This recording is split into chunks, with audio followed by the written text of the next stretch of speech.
Alors, je déclare la séance extraordinaire du 1er juillet ouverte à 10h30.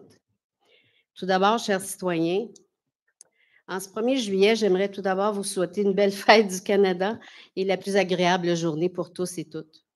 La semaine dernière ne fut pas de tout repos pour l'organisation municipale. Des pluies diluviennes se sont abattues sur Chelsea les 23 et 24 juin dernier.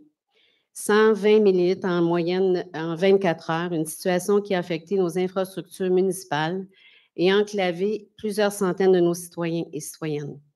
Nous sommes réunis aujourd'hui, c'est principalement pour faire le point avec vous et déclarer administrativement l'état d'urgence à Chelsea. Depuis le 23 juin, 21h, nos employés, principalement des travaux publics et de la sécurité publique, se sont mobilisés pour sécuriser notre territoire et garantir le bien-être de nos citoyens. À ce jour, de multiples tronçons de notre réseau routier est en mauvaise posture et exigera des travaux très importants. Dans un tel contexte, la municipalité devra faire appel à des sous-traitants pour faire le travail de reconstruction de nos infrastructures municipales. D'ailleurs, depuis 7 jours, plusieurs entrepreneurs locaux sont venus nous prêter main forte dans les circonstances afin de notamment désenclaver nos citoyens de Chelsea.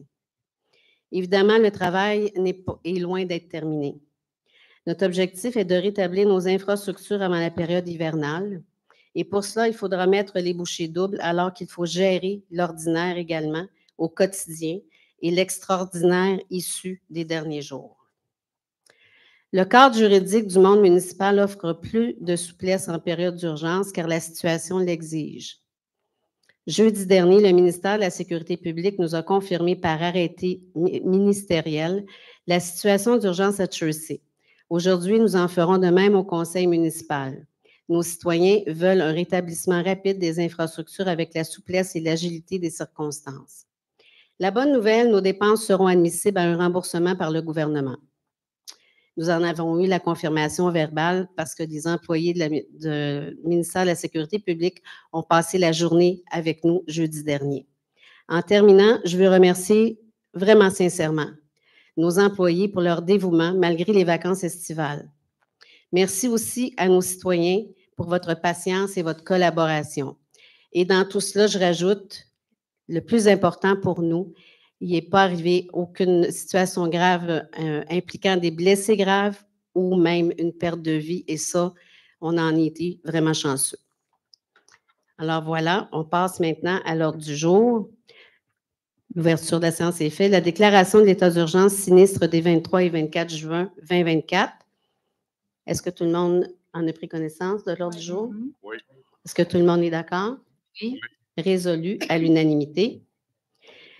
Le point 2, la déclaration de l'état d'urgence sinistre des 23 et 24 juin.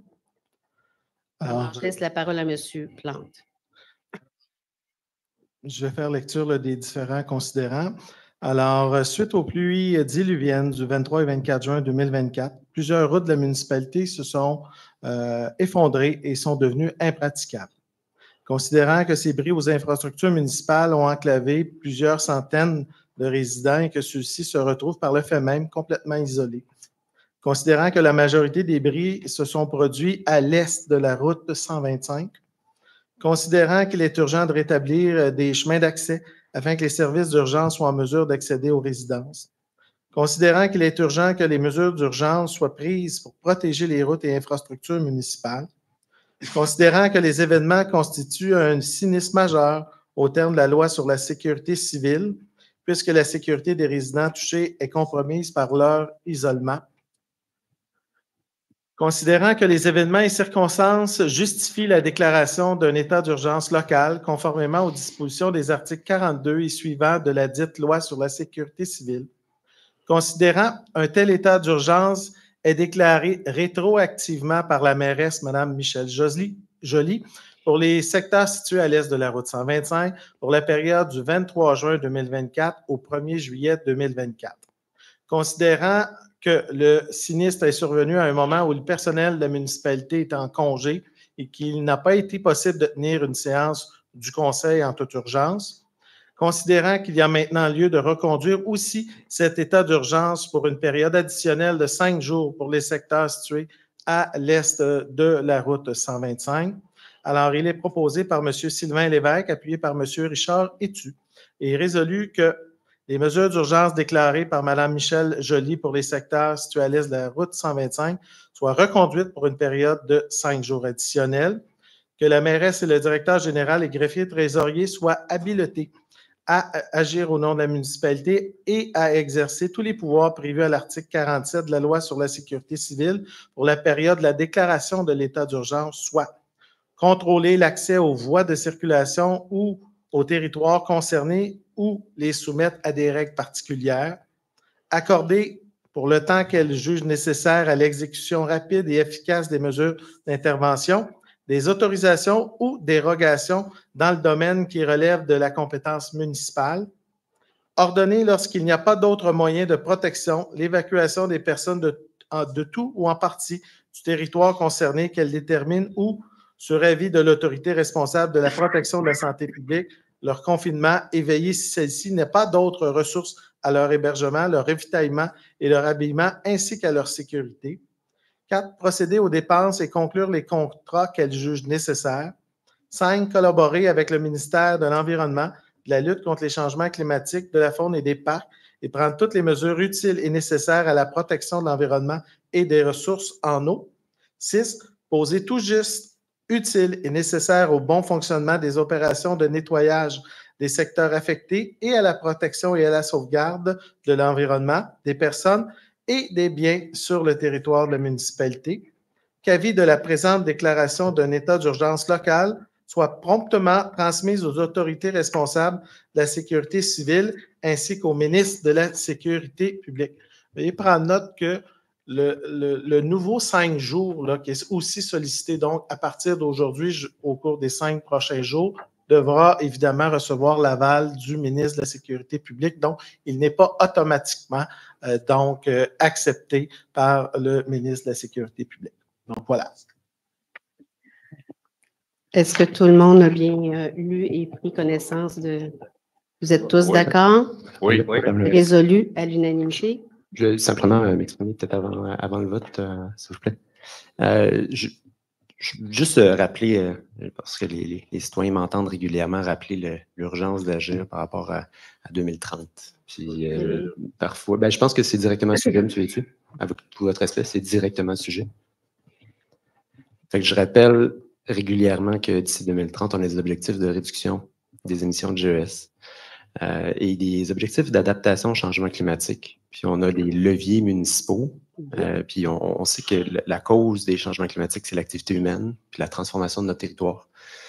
On sait aussi qu'on a des leviers qu'en réalisant un plan climat, notre MRC peut obtenir des fonds, des financements qui sont importants pour pouvoir agir, pour pouvoir nous financer l'intervention qui est devant nous, puis assumer une série de factures qui sont très grandes. Je veux saluer la réactivité de l'équipe des employés municipaux qui ont prouvé encore une fois leur efficacité, leur sens du devoir, leur connaissance du terrain. En 3 ans, on a 3 sinistres majeurs. Puis maintenant aussi, c'est prévisible, c'est concret. Les aléas au changement climatique nous affectent directement. Puis de plus en plus souvent, de plus en plus sévèrement, avec des incidences financières, des incidences humaines importantes. C'était chaque décision municipale compte. Puis je pense que je veux surtout m'assurer que dans les démarches de réhabilitation qui s'entament, puis en tenant compte de l'urgence d'agir, il y a des principes qui soient suivis. Puis ces principes-là, et là, je vais faire la proposition qu'on les ajoute dans les queues pour ces motifs. Je vais faire la proposition parce que je crois qu'ils sont importants. Puis je suis absolument ouvert, M. Etu, malgré votre condescendance, à ce qu'on en discute en conseil municipal. Nous sommes là précisément pour une mesure d'urgence. Précisément, et c'est ce pourquoi je veux amener ces éléments, ces conditions. C'est un amendement que je veux faire à la résolution et je vous prie de me laisser m'exprimer à cet égard. Donc, je veux m'assurer et je propose amendement à la résolution pour ajouter, pas un considérant, mais pour ces motifs que dans les démarches de réhabilitation qui s'entendent et en tenant compte de l'urgence, les principes suivants soient suivis. Qu'on saisisse chaque opportunité d'accroître la résilience des infrastructures municipales aux aléas climatiques actuels et futurs. Qu'on renforce la capacité naturelle du territoire à supporter la pression des pluies abondantes, des sécheresses, des vagues de chaleur, des crues soudaines et des tempêtes destructrices.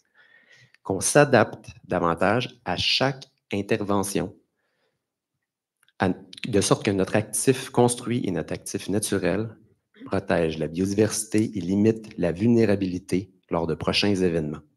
Donc, j'en fais formellement la proposition. Alors, est-ce que je passe au vote pour la proposition? Je seconde.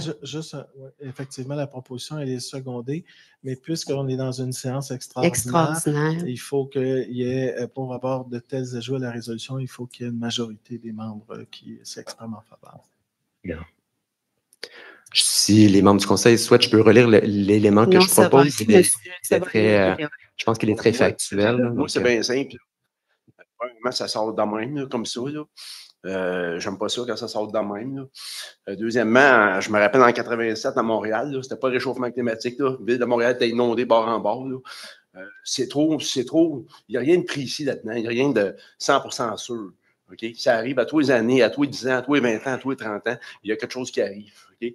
Donc, c'est sûr que tu peux arriver avec toutes sortes d'arguments, mais moi, en ce qui me concerne, là, okay, il faut arriver avec des expertises, un paquet de documents, pas sur une séance comme ça, puis qu'on décide de même ça à fly si on ajoute ça au pot. Je suis absolument d'accord avec vous, M. Thibault. On doit absolument avoir ces documents-là, cette façon d'intervenir qui est rigoureuse. C'est d'ailleurs ce que je propose, qu'on saisisse chaque opportunité d'accroître. Mais que tu arrives avec les documents, on va regarder ça. Là, pour l'instant, il n'y a rien à voter, il n'y a rien à faire. C'est pas dans l'ordre chose. Moi, je ne suis pas le temps d'analyser ça avant de faire quoi que ce soit. Merci, M. Thibault. Mme Bastien. Bien, moi, je vais refuser. J'aimerais qu'on en discute dans un autre temps. Aujourd'hui, c'est l'état d'urgence. Dans un autre temps, j'aimerais qu'on en discute tout le monde ensemble. Merci. Monsieur Itu. Et c'est tout. Merci. Madame Léveillé. Ben, on a ajouté un point, là, c'était pas si grave. Moi, ce que je comprends, c'est que ce qu'on veut s'assurer, c'est qu'à partir de maintenant, tous travaux qui vont être faits soient pensés, réfléchis en amont au niveau des structures environnementales. C'est exactement ce que j'ai discuté et M. Plante était présent avec les gens du ministère de la Sécurité publique jeudi dernier. C'est exactement le commentaire que j'ai passé et c'est évident qu'on va prendre les mesures nécessaires, mais comme M. Thibault mentionnait, ça nous prend des expertises professionnelles avant quoi que ce soit. Merci. M. Lévy. Moi, je suis contre. Je vais vous expliquer rapidement. D'une manière d'un autre, quand on change un ponceau sur un coteau, ces choses-là, les règles du ministère de l'Environnement sont rendues tellement sévères. On parle de 20 ans à 100 ans. Des fois, c'est des crus 1000 ans. Alors, tout ce que M. Théoret nous amène sur le fly comme ça, c'est déjà prévu dans la loi du ministère de l'Environnement du Québec. Alors, je suis contre, puis je suis d'accord avec M. Thibault. Le fait d'amener quelque chose sans en discuter avec les autres membres du Conseil, je trouve ça déplacé et désagréable. Alors, je suis contre. À ce moment-ci, je déclare que la proposition n'est pas acceptée. Elle est refusée. Merci. Alors, on va passer au point. Attendez, on va passer au vote de la résolution maintenant. La résolution, vous aviez tous voté la résolution pour la mesure d'urgence qu'on a fait tantôt? Est-ce que M. Théoret et Mme Léveillé avaient voté aussi? Parce qu'il y avait une explication avant, je pense, le vote.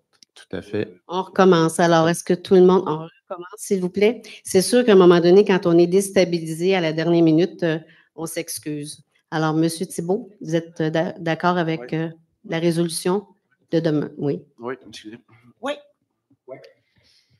Alors, je suis d'accord, sachant que toutes les mesures utiles nécessaires à la protection de l'environnement et des ressources en eau sera évidemment diligemment suivies. Oui. Oui. Alors, c'est résolu à l'unanimité. On va passer au point 3, la période de questions. Je vais préciser une chose bien importante. Quand c'est une séance extraordinaire, les questions doivent porter uniquement sur les points à l'ordre du jour, c'est-à-dire la résolution pour déclarer l'état d'urgence.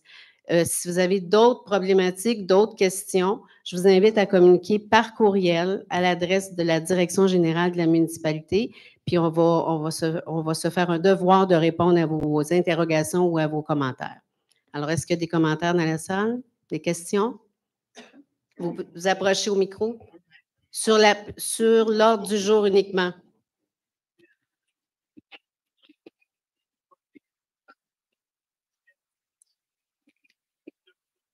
Effectivement. Effectivement, puis c'est nécessaire dans Un deuxième 5 un deuxième 5 jours. Exact. Exact. Vous avez tout compris, merci. Est-ce que d'autres questions dans la salle concernant l'ordre du jour? Alors, à ce moment-ci, on est rendu au point 4, la levée de la séance. Alors, c'est proposé par M. Jean-Guy Thibault, appuyé par Mme Annie Bastien. Alors, on déclare que la séance est levée. Est-ce que tout le monde est d'accord? Est-ce que tout le monde est d'accord? Oui. Oui. Oui. Résolu à l'unanimité. Alors, merci de vous être déplacés, puis merci aussi de suivre les règles de sécurité qu'on avait demandées aux citoyens, puis merci de votre patience surtout. Merci.